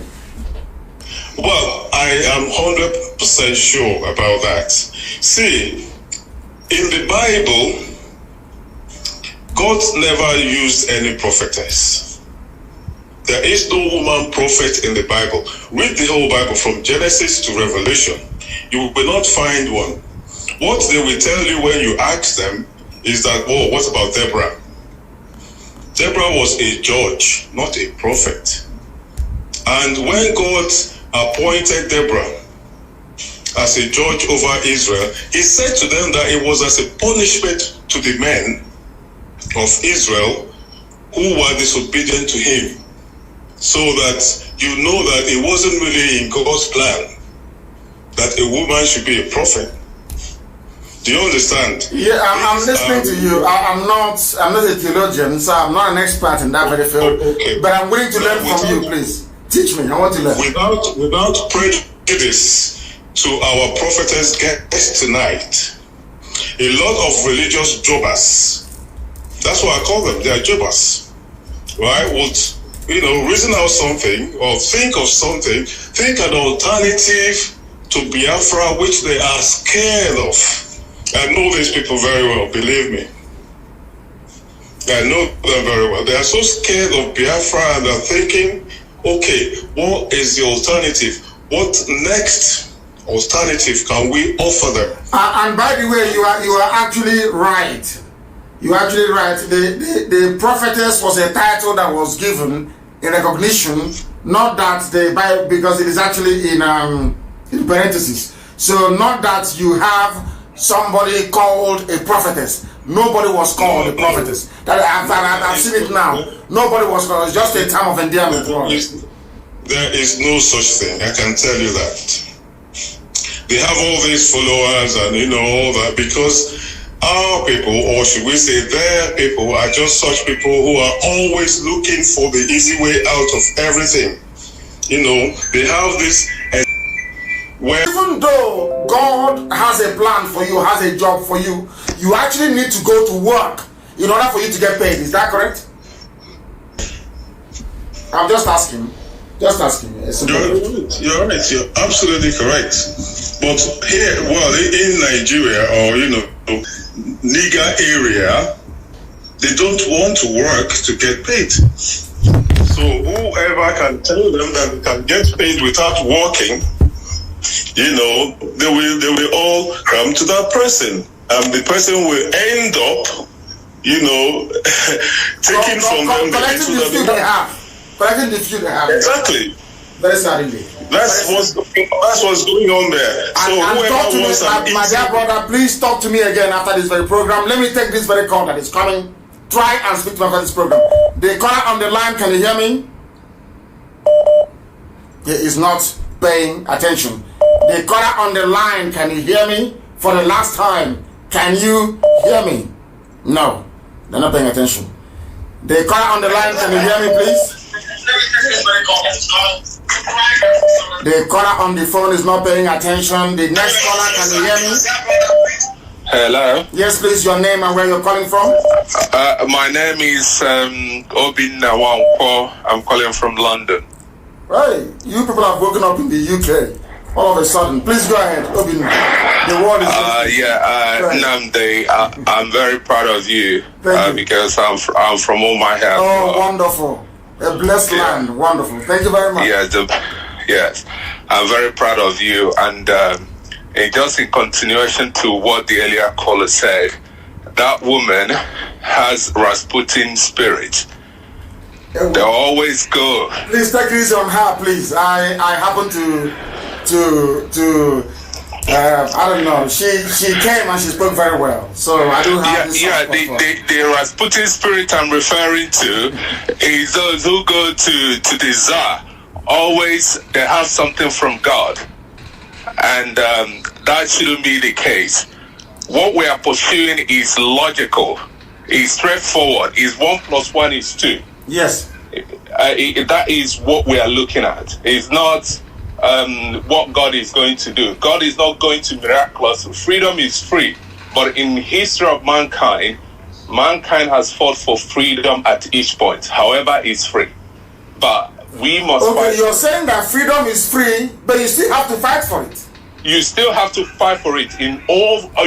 Even in Cuba, it took 5 years, 5 years plus for them to get the Cuban Revolution. You still have to fight for freedom. It's not just free, but you still have to fight to obtain freedom. But let me ask you, let's have this conversation now. Do you think that, let's put it this way, so anything designed to kind of, do you believe that even within the present condition of the zoo, that any devolution of power is some kind of freedom fighting as well? Do you believe in that? No. Even restructuring? No. It is not? No, it would never work. Okay, go ahead. Restructuring will never work. Restructuring is not the path of freedom that will liberate Nigeria. Everyone got to go back to their region, to their villages, to their hamlets, to build from the bottom up. Oh, okay. If in the future, if people decide by way of enlightenment and attainment, if people decide to join together, let them decide in the future. But at the current moment, freedom means total freedom. So it is a focus we ought to have. And your broadcast, I always rush whatever I'm doing to listen to it.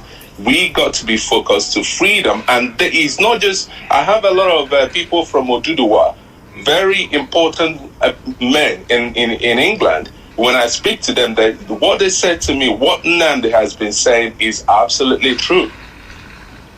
Whatever Nnamdi says is correct. In fact, we are making more inroads within Oduduwa and other, even the houses, than we are making. It's like we are becoming a bit stagnant within the Biafran region, but the message is getting deeper and deeper in Oduduwa, in the north, and even in Ghana, Ghanaians, people are opening their eyes.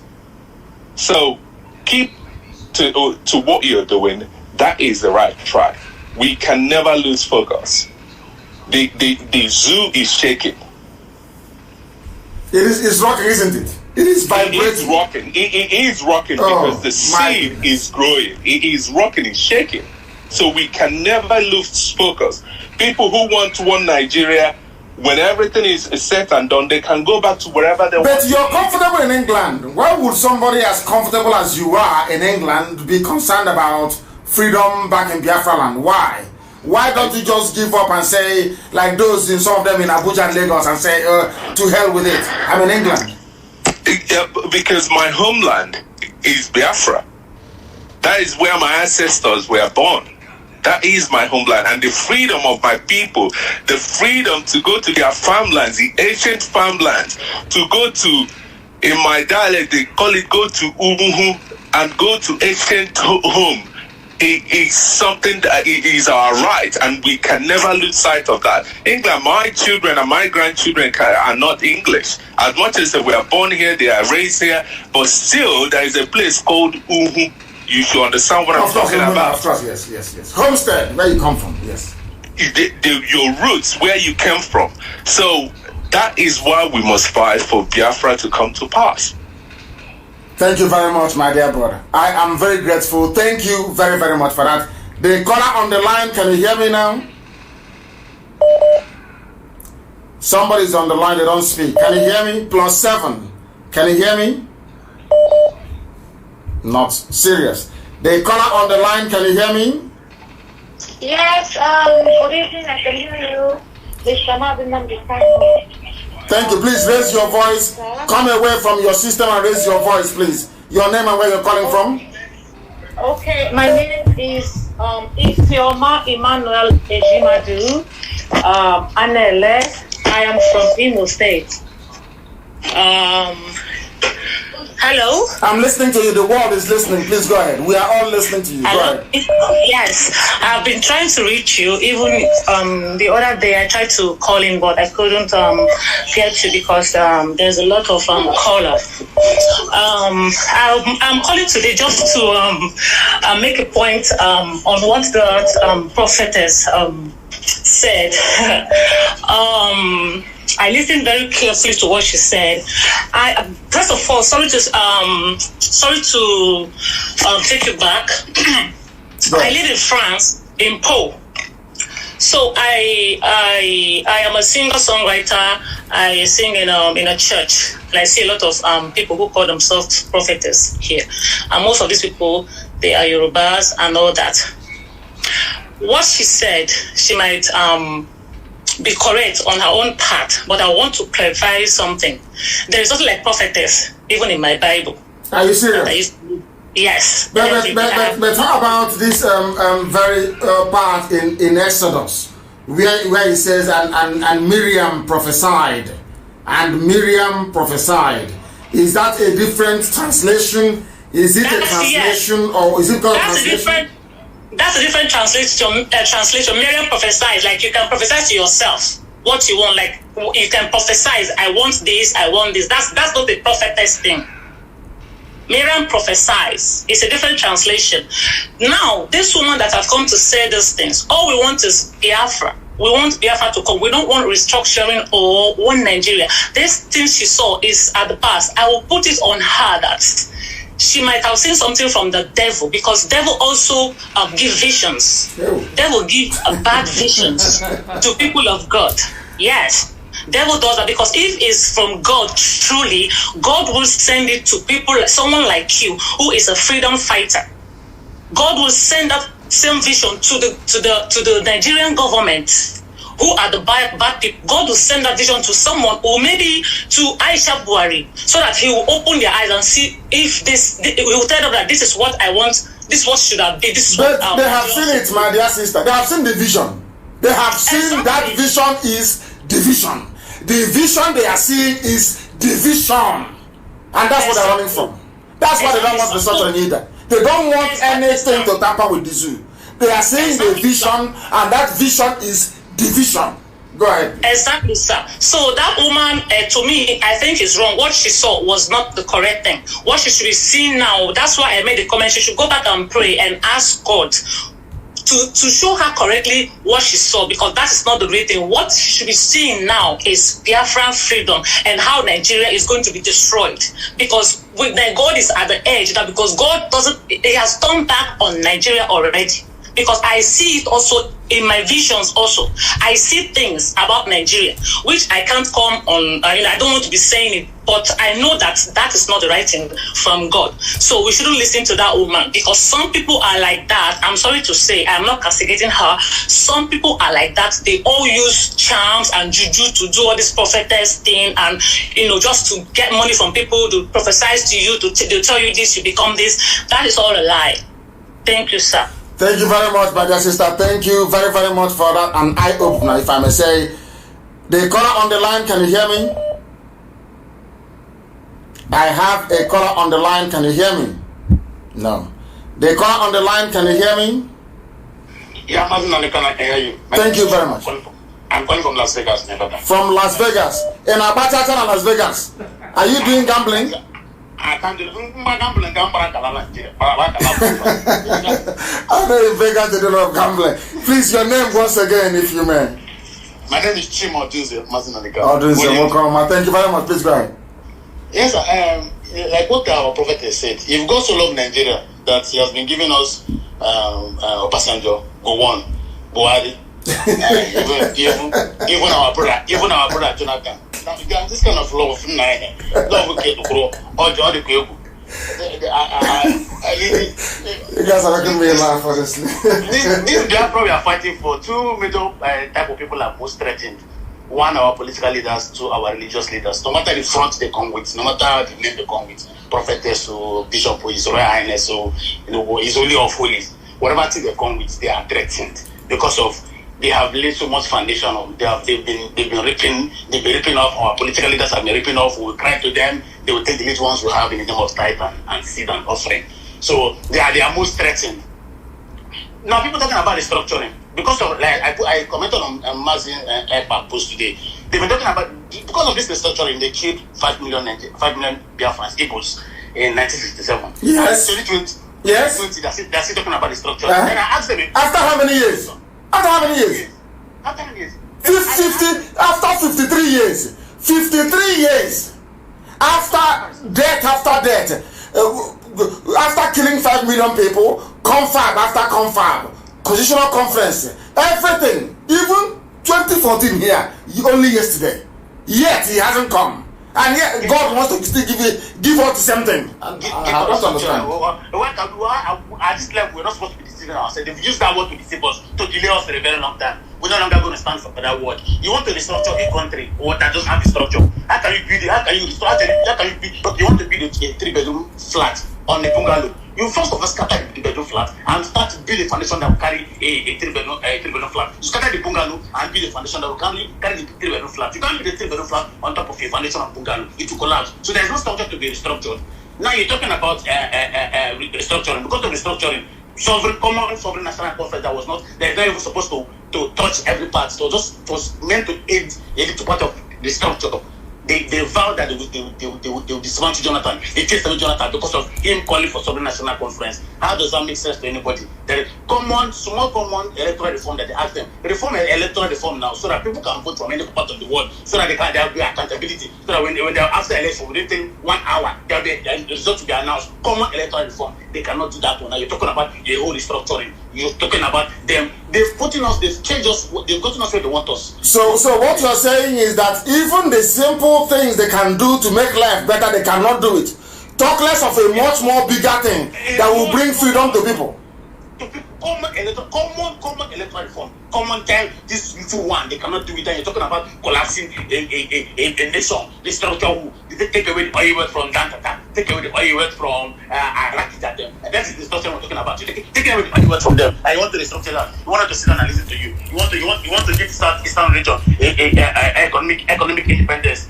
That is the structure we're talking about. It cannot work, it can never work. Nobody's talking about the structure. We're talking about a total decimation, total destruction of that evil jungle, evil forest they call a country. After 60 years of independence, there's no electricity, there's no common running water. You want to restructure. Restructure what?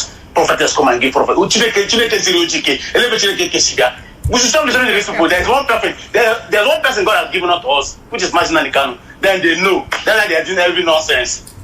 Prophetess, we estimated that prophecy here. Mas, thank you so much. God bless you for what you've been doing. Thank you very much, and bless you too, my dear brother from Nevada, from Las Vegas. But he is not in a casino gambling away his life. He is working very, very hard to sustain himself and his family, and also to support this very effort we're making to free everybody. I saw somewhere in the Bible, I saw somewhere, and Miriam the prophetess, the sister of Aaron. I don't understand this one anymore. This is another, because I've been going through the various translations. That is why if they can harmonize all these things to make life easier. In some Bibles, there is no female prophetess. depending on the church you're going to, and some other ones they are. So they need to harmonize this. So to be very clear, I'm looking at it here. I think Exodus 15, 20. And Miriam the prophetess, the sister of Aaron. This is another translation. It's also, oh my goodness, it's so confusing sometimes. Thank you very much. I don't know who else is on the line. People are calling today. Let us try and take their calls if they want to speak to us. The caller on the line, can you hear me? Yes, please, your name and where you're calling from. Thank you very much. My name is Nnamdi Mwapo. I'm calling from Iguacha. From Iguacha, our capital. Please go ahead. Yes, sir. Thank you very much, sir. Sir, I've been listening to what the prophetess has been saying, and frankly speaking, I'm not convinced anywhere of what everything that she has said. So you can't see, you can't take away anything from what she said? You don't believe her? Yes. I don't, one bit, not even a single word from her. Because I don't understand why God will allow. Let me say this. These are not. Let me say that Biafra did not die, but 5 million people died. Why will God allow 5 million people, the innocent people, children? I've seen the children, innocent children, from a year, 2 years, and 5 years and 7 years. What were their offense?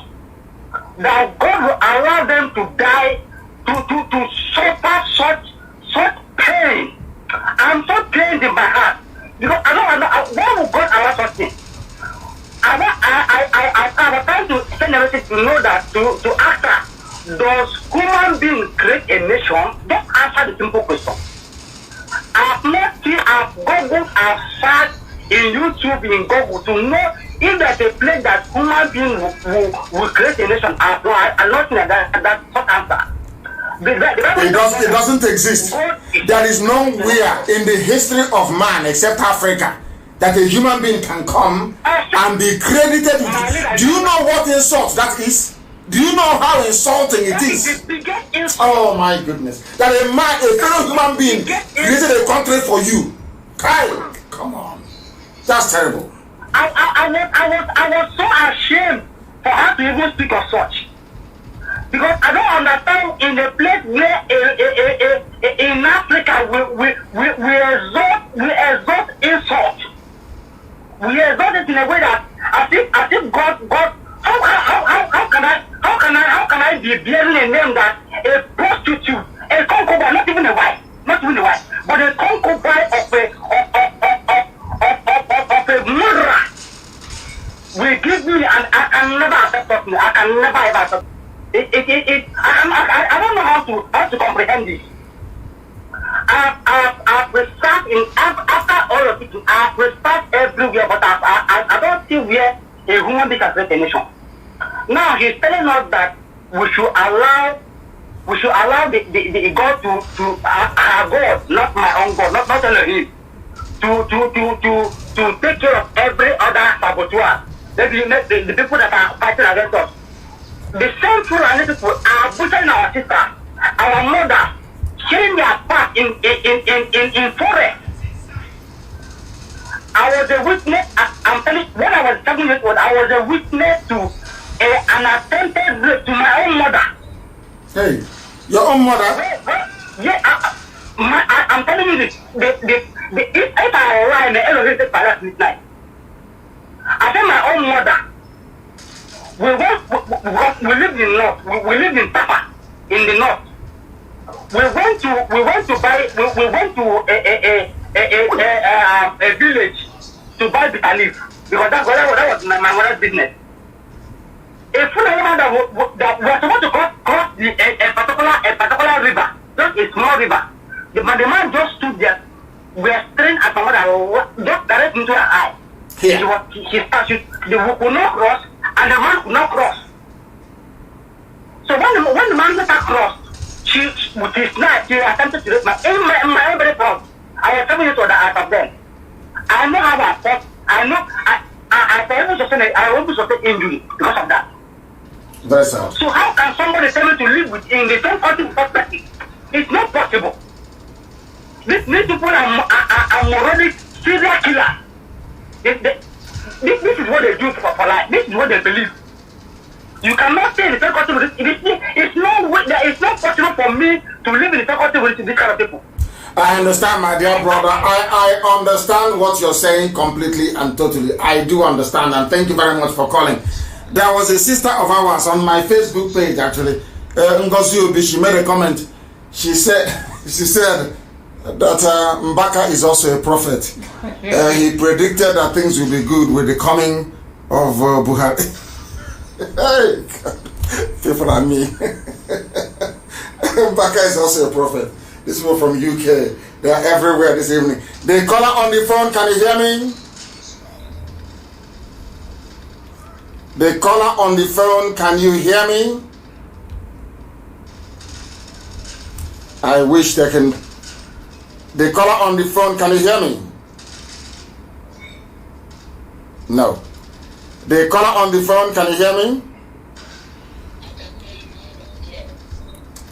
Please, your name and where you're calling from. My name is Onyeka Chinwakweze. I am calling from Toronto, Canada. Thank you. Please go ahead. Mazi, my able leader, I will start today by saying a word of prayer first for you. And my prayer for you is, when you move from one nation to the other, God will suffer no man to harm you. Yes, sir. Every door that you knock that will be productive in the coming of Biafra will open wide for you. Yes, sir. Now, I want to say just two things for the sake of time. Number one is that I want to appreciate the fact that you took today's program to the Sumamborum, the highest, the peak, by allowing somebody who is not even a Biafran to talk, especially somebody who goes by the name prophetess. It goes a long way to demonstrate the fact that we in IPOB are very democratic in nature and we welcome opinions, especially when they are very constructive. Of course.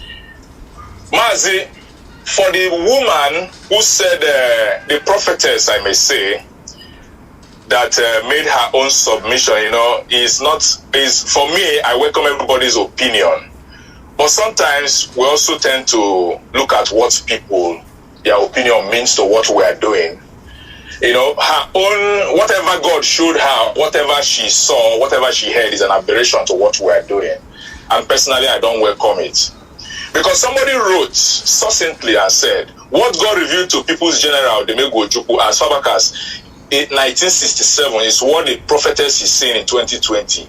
Wow. My visionary leader, this is a belated vision. Wow. Because the Biafra of 1967 can never be the same as the Biafra of 2020. Right. Rather, it is a bitter reminder of the irreconcilable mistake of the zoological leaders.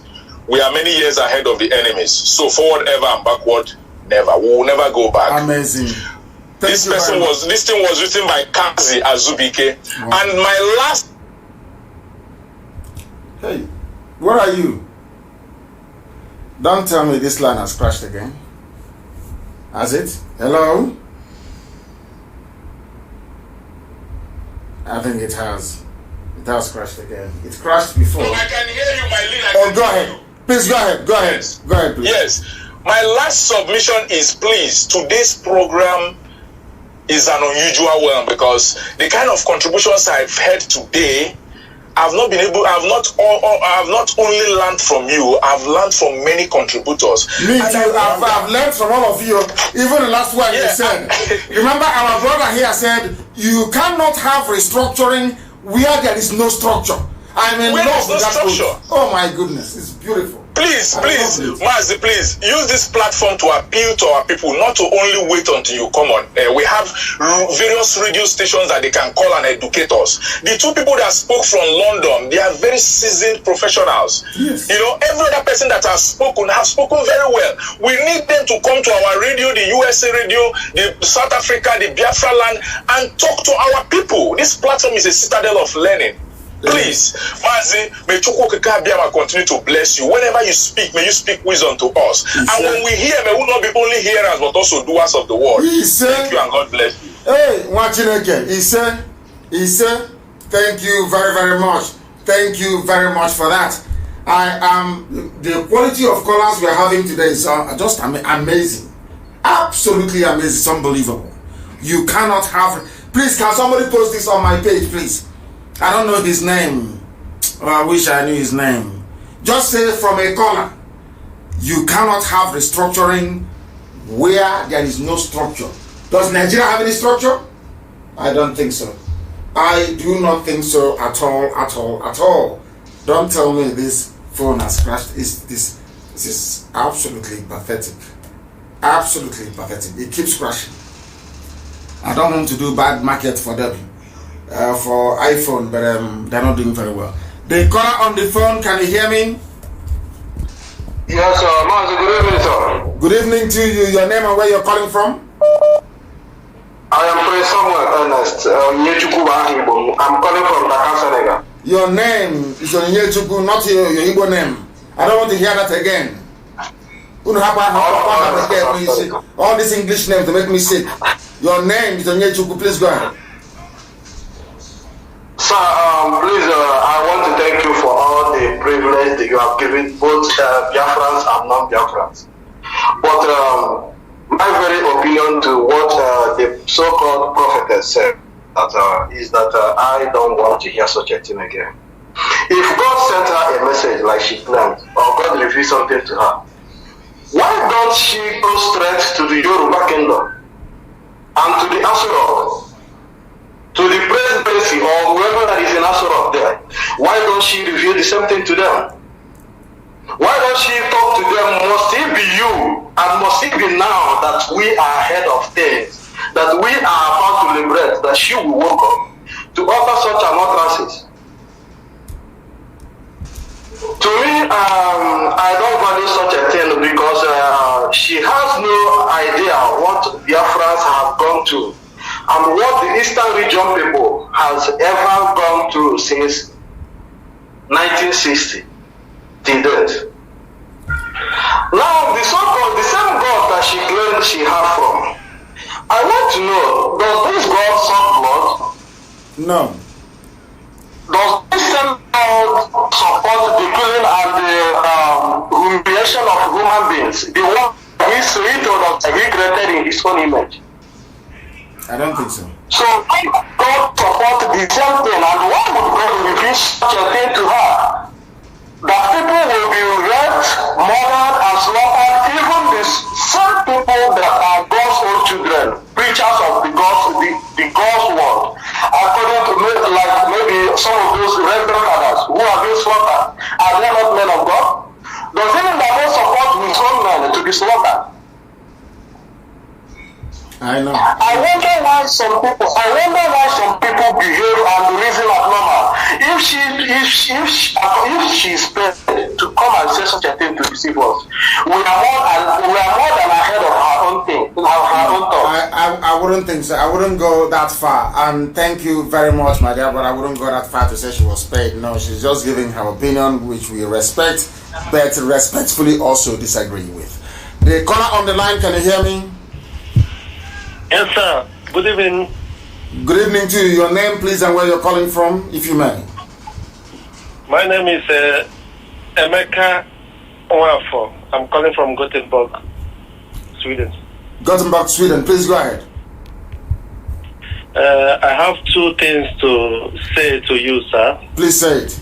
We don't like to mention about the woman that spoke on the platform today because everybody has his or her own opinion, and we don't like people to give her more attention because if you know in spirit and if you see in spirit, you know that everything have come to conclusion about Biafra. This is her own opinion, and everybody, if you understand, as Bible made us to understand, everybody is a small God. God speaks to everyone. So that shouldn't be a topic. If you listen to what I was commenting on when you were speaking to her, I mentioned something. I said, you want to get me angry by, but all of a sudden I said, anyway, we are practicing democracy. That's all. Yeah, in democracy, you must listen to people, even those you disagree with. You must listen. You must learn to listen to those you disagree with. That is the essence of democracy. Of course. Yes. Of course, sir. So I am saying all these things to tell you, sir, that we are praying and we are what we are educating our people is the most important thing, because our people don't research. They believe on what people told, but they don't research, because every time you come on air and you say something, I go to my table, I research and say, yes, what you are saying is right. So, and I speak to my people, don't ever believe anything that someone is telling you. Try to do your own research and come up with facts and figures. That is whom we are. So, as you are educating us and giving us all these facts, it's awakening the spirit of Biafrans. Those that don't want to know are now going into researching. So I am praying for you that God should give you more strength to carry on this struggle, because I know that you have a lot to do. Because when you liberate us, you liberate the soul of the Biafra. Not just that we got the freedom, no, but when you liberate our soul by reasoning like a Biafran, you have done a great job. So please, sir, continue doing what you are doing. God will be with you, sir. Yes, sir. Thank you very much for that. Thank you very, very much. Let us see, maybe take one or two more calls and we call it a day. The caller on the line, can you hear me? No, it is not paying attention. Not paying attention. Can you hear me? The caller on the phone, can you hear me? Yes, I can hear you. Yes, please. Go ahead, your name and where you're calling from. It's Selma calling from Sweden. From Sweden, please go ahead. Yes. And Director, what I want to chip in, because every time people are talking about we should not discuss religion, like what the prophetess said. When she was saying it, I was so angry. I will tell you the truth. I was like, these people, I have never seen anybody that came to, because all the people that have been prophesied in the United States, or given a vision or dream they had concerning Biafra, have never said such a thing. According to what you answered her, you told her that the mouth of people is the mouth of God. And so many people have prophesied for Biafra and freedom of Biafra. She's the only one that, even from that Yoruba part, they have many prophets or many pastors or many reverends. They have said such a thing, that only what they are seeing is bloodshed and after division, and everybody will be on his or her own, and everybody will have his or her own freedom.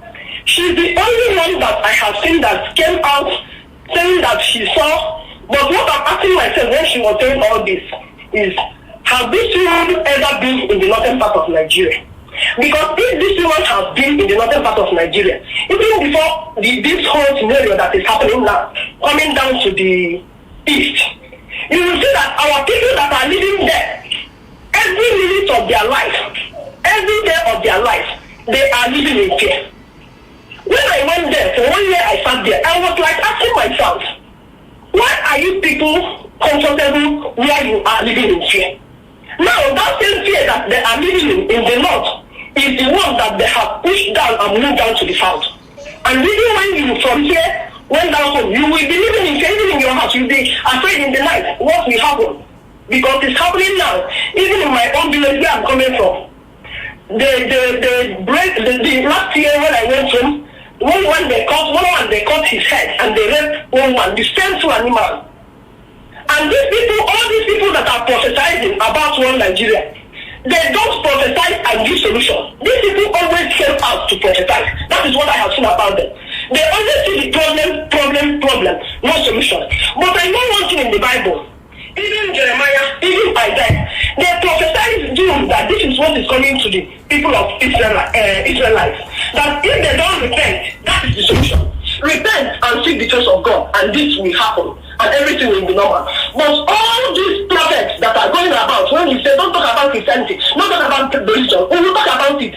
The day you talk about Christianity, because you have stopped talking about this for a long time, even before, I think after the detention, when you came out, you never said something about religion. And I need you to emphasize about it, because our people are now using religion to do people. Because as far as I'm concerned, this one is not Chukwu Kadiama. The person that talks to him is not Chukwu Kadiama. It's another God. We don't know the God, because any God can talk to you and you will come out and tell us. So many people have prophesied out of 90%, and 10% was out of 100%. And 10% was telling us that God told them that there will be not one Nigeria. Then who are we going to follow? Well, it's all the 90% that told us the truth. Because we know that the majority didn't carry the vote. We know that the mouth of God is mouth of man. So for me, we will be talking about religion, telling them that all these prophets of doom coming out from everywhere, saying whatever they want. We know that what we always save us in that country is freedom, and nothing but freedom for every nation under that country.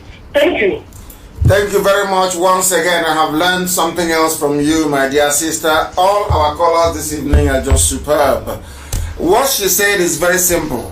So if our dear prophetess is telling us from New York, is telling us that she saw a vision where God said, don't divide Nigeria, how about all the other multitude of prophets that have been saying to us that God said Nigeria has already been divided? So who do we follow? Who do we follow? Let us take this very call. The caller on the phone, can you hear me?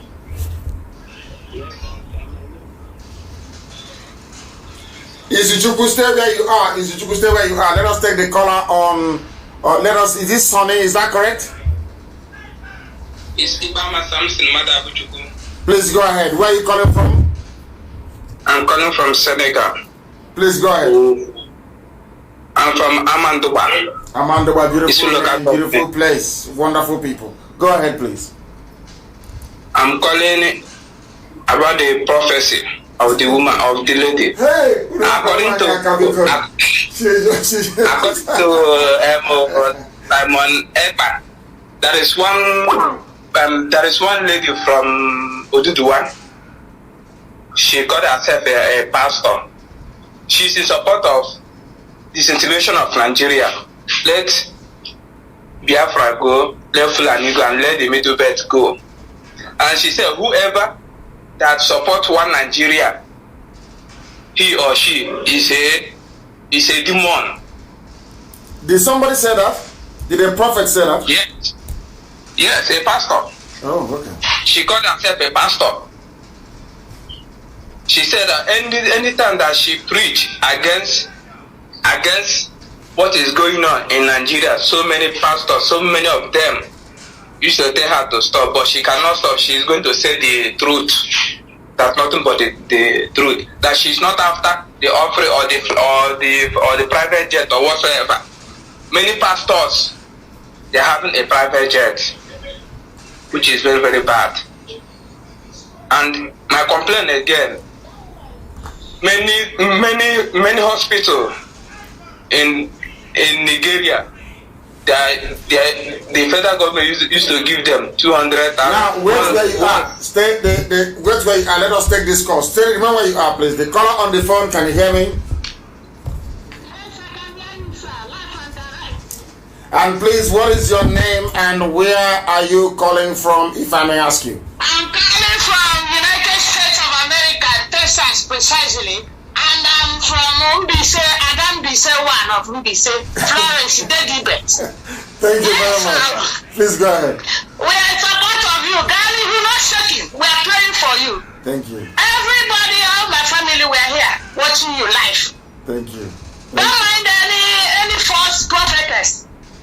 Well, God is our witness. What they are doing in Igbo land, in Biafra land, especially because they have been cheating us a lot. All that woman, that woman is talking shows that she doesn't have clue of what is happening in Nigeria. She doesn't. Because if she sees that Fulani people have been killing us, doing all manner of things, all parasitas, all government all the Fulanis. She will not say that. Gawani, who I support Wagi, we are with you. Thank you very much. I got it, Jesus. He said. He said. Against you. We never prosper. In the name of Jesus. He said. Yes. Thank you. God that created all of course. And everybody knows that those people have been doing so bad, so many things to us. Don't forget about this our saboteurs. They will.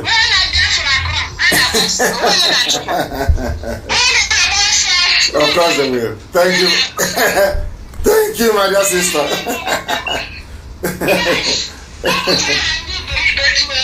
Respect to my food. Don't mind that. Thank you. Support on their own hand and ego.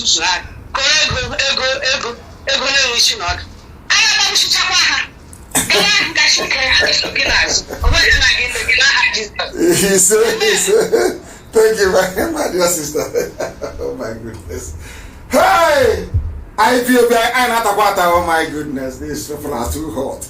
Even those in America, those in everywhere in the UK, everywhere so hot. In Australia, that's who we are. Formidable and unstoppable.